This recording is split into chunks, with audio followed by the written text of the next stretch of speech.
It's the Rumormill podcast with Scotty the Choad.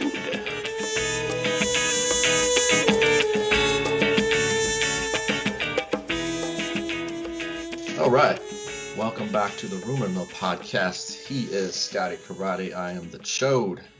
Hey man, how's it going? Good morning. Good morning. Yeah. What's up with you? Need a haircut, man. Really need a haircut. Went by, was it Great Clips I go to? Not open. On vacation, they shut down.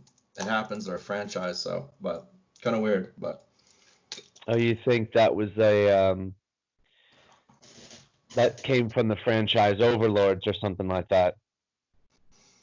Yeah, those things are constantly popping up and shutting down, so I'm not gonna sweat it too much. There's another one up the street probably.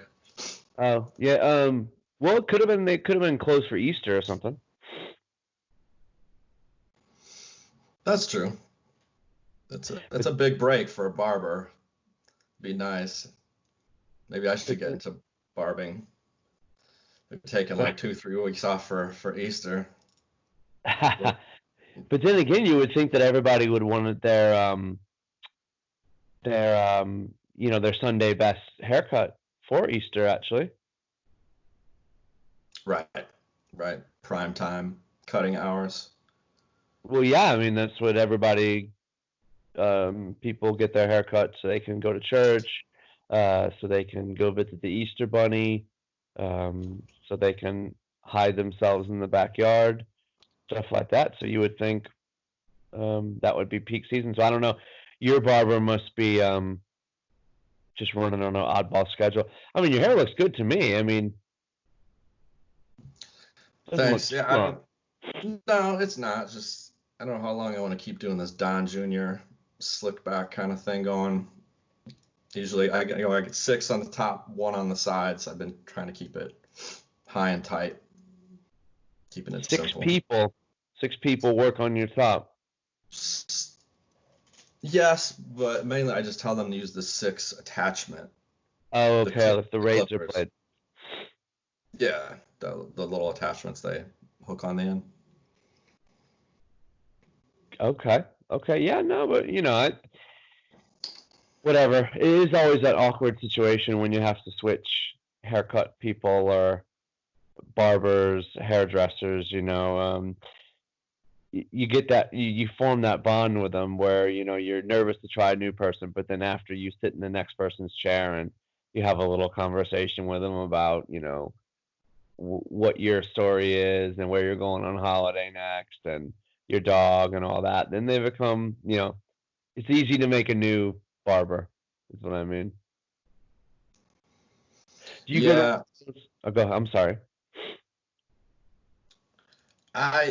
At these I don't know what to describe these cookie cutter the super cuts, the franchises, what's the analogy I'm looking for? There's just so many of these things. It's hard to really get because you're trying to get in and out, and it's just first come first serve. You take whatever barber's available. Are they not doing like apps or something now where you can order ahead on your phone and? Yeah, I do that. I'd like check in, but I don't know if I can just isolate or choose one particular barber over the other. Okay. Yeah, no, I think it was that I think it's Terrific Trims or something like that. They do an app and then when you come in they seat you right away, and then they if you download the app or something, they give you an extra thick apron they put on you or something like that. I don't know. I was looking into it, but I just haven't. Well, no, you're laughing, but what's that? They're trying to stay one step ahead of the competitors. Yeah, no, that's what on the app it says, now featuring extra thick aprons, which, I've never had a problem, but I guess if that's their thing, that's their thing. You got to find a niche any way you can. How thick do you like your aprons when you get your hair done? At least an inch. I'm more concerned about the length, though. I want them, this thing draped down to the ground. Yeah, it's the age-old question: length versus width. Mm-hmm. I'm an 1.5-inch guy, and I do like a wide apron. I mean, I'm okay. Are you okay with your knees exposed? No, I want everything. I don't want any hair. Nope.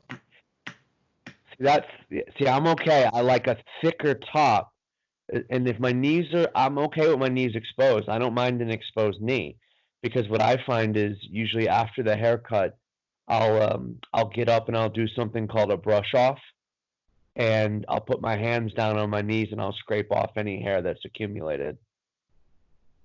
Okay. Potato, sure. Okay, yeah. Next time though, I would maybe recommend a shorter apron and give yourself a brush off. Have you ever, speaking of haircuts though, have you ever asked the hairdresser how their family's doing?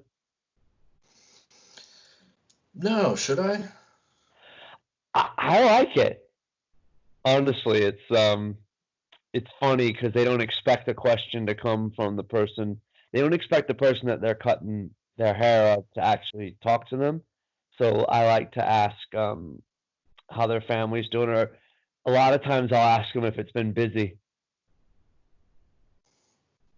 Yeah, Have that's you a ever good done one. that? Break the ice. It's just sometimes you go through the whole haircut and it's just no one wants to break that ice. It's just no one.